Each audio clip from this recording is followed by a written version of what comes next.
Halo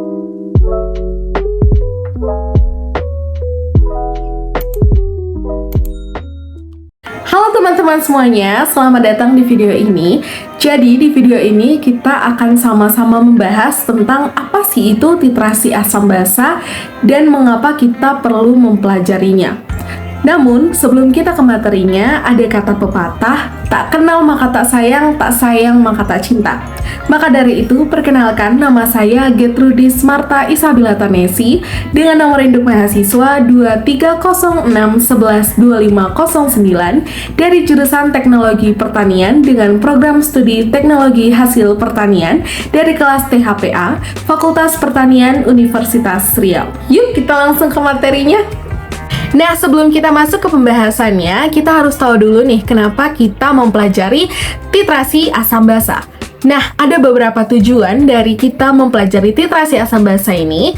Yang pertama, yang tak lain dan tak bukan adalah supaya kita bisa menerapkan teknik titrasi untuk menganalisis contoh yang mengandung asam serta menstandarisasi larutan pentitrasi. Adapun tujuan lainnya adalah supaya kita bisa paham dan menguasai keterampilan analitik dasar serta konsep-konsep penting dari reaksi asam basa yang berkaitan erat dalam kehidupan kita sehari-hari, seperti contoh analisis formasi, kimia lingkungan, makanan, industri, dan masih banyak hal lainnya. Oke, jadi mungkin untuk sebagian teman-teman sudah tidak asing dengan istilah titrasi asam basa karena materi ini sudah dipelajari di kelas 11 SMA atau kelas 2 SMA. Namun, kita akan mereview lagi tentang apa sih itu titrasi asam basa.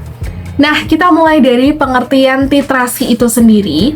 Titrasi adalah analisis yang dilakukan untuk mengatur atau untuk mengukur jumlah larutan yang akan dipakai atau yang diperlukan untuk bereaksi tepat sama dengan larutan yang lain. Nah, teman-teman tahu nggak apa nama lain dari titrasi?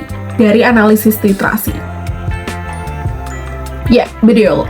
Analisis volumetri. Kenapa namanya analisis volumetri? Karena volume yang diukur adalah dari larutan basa yang dipakai dengan volume tertentu dari larutan asam. Nah, teman-teman tahu nggak sih? Jika suatu asam atau basa dititrasi, maka setiap penambahan reaksinya akan mengakibatkan perubahan pH. Teman-teman tahu nggak sih apa itu pH? Apa sampai pH?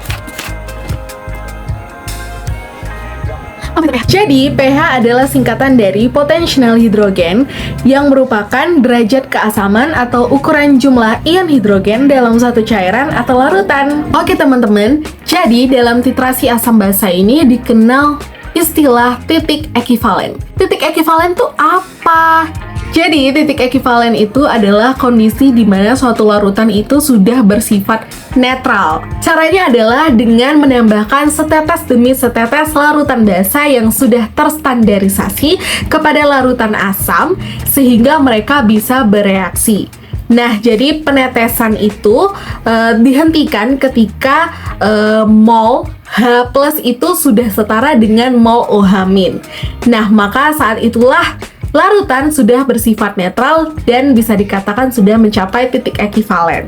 Gimana caranya kita tahu kalau larutan itu sudah mencapai titik ekivalen? Ya dengan melihat indikator.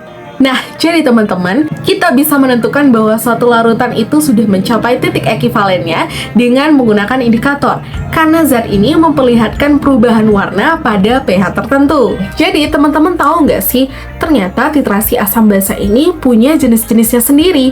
Dikutip dari modul paket keahlian kimia kesehatan oleh Kemendikbud pada tahun 2016 di halaman 47-48, mengatakan bahwa ada 4 macam titrasi. Yang pertama itu adalah titrasi asam kuat dengan basa kuat. Sama-sama kuat. Nah, jadi proses terjadinya titrasi asam kuat dengan basa kuat itu bisa ya teman-teman, nanti larutannya itu akan terionisasi dengan sempurna. Hal itu dikarenakan asam kuat dengan basa kuat itu termasuk ke dalam larutan yang punya kemampuan elektrolit yang kuat, sehingga memungkinkan terjadinya ionisasi sempurna di dalam udara. Yang kedua, titrasi asam kuat dengan basa lemah. Pada proses terjadinya titrasi asam kuat dengan basa lemah tidak akan terionisasi dengan sempurna. Hal itu dikarenakan larutan basa lemah itu termasuk ke dalam larutan yang punya kemampuan elektrolit yang rendah, sehingga garam yang dihasilkan dalam proses titrasi nanti akan lebih dominan bersifat asam. Jenis titrasi yang ketiga adalah titrasi asam lemah dengan basa kuat. Nah, pada proses titrasi ini, asam lemah tidak akan terionisasi sempurna, sama halnya dengan titrasi yang kedua tadi, asam kuat dengan basa lemah, karena asam lemah tidak termasuk ke dalam larutan yang mempunyai kemampuan elektrolit yang kuat, melainkan mempunyai kemampuan elektrolit yang rendah, sehingga garam yang dihasilkan dalam proses titrasi ini akan lebih dominan bersifat basa. Dan jenis titrasi yang keempat itu adalah titrasi antara asam lemah dengan basa lemah. Untuk titrasi ini itu titrasinya jarang dilakukan karena akan menyebabkan lingkungan mengalami perubahan pH yang sangat singkat. Selain itu juga, belum ada indikator yang bisa mengukur dengan cermat hasil dari proses titrasi asam lemah dengan basa lemah. Dan juga proses reaksi dari titrasi asam lemah dan basa lemah ini, dia berjalan secara lambat dan tidak tuntas. Nah, ada loh percobaan yang bisa kita lakukan untuk menerapkan teknik titrasi ini dengan bantuan beberapa alat dan bahan.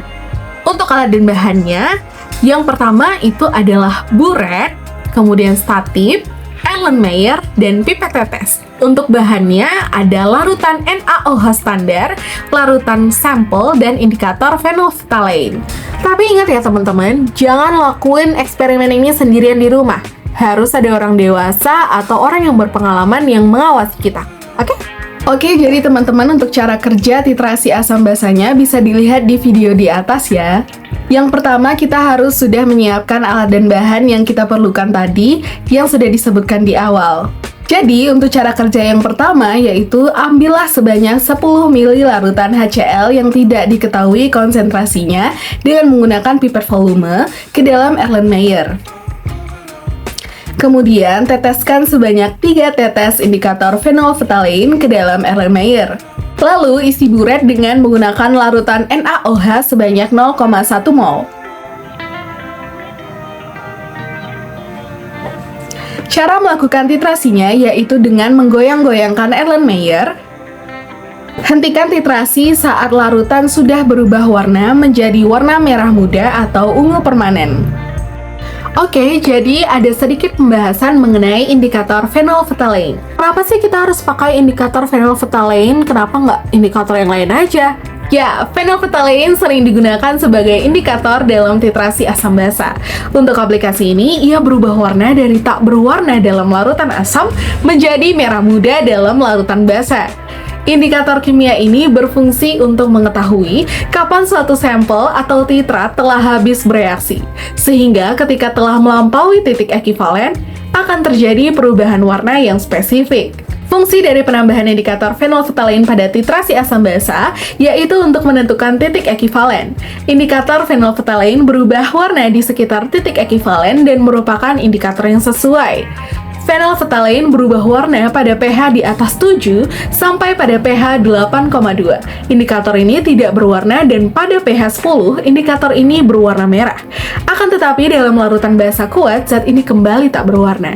Senyawa garam yang terhidrolisis sebagian dan menghasilkan ion OH- dalam larutannya akan mengubah warna indikator phenolphthalein tak berwarna menjadi warna merah muda. Dan juga teman-teman, ternyata ada rumus yang bisa kita gunakan untuk menghitung larutan asam atau basa yang dititrasi, yaitu adalah M1 kali V1 sama dengan M2 kali V2, di mana M1 dan V1 itu adalah konsentrasi dan volume dari larutan asam basa standar, sedangkan M2 dan V2 itu adalah konsentrasi dan volume dari larutan asam dan basa yang dititrasi.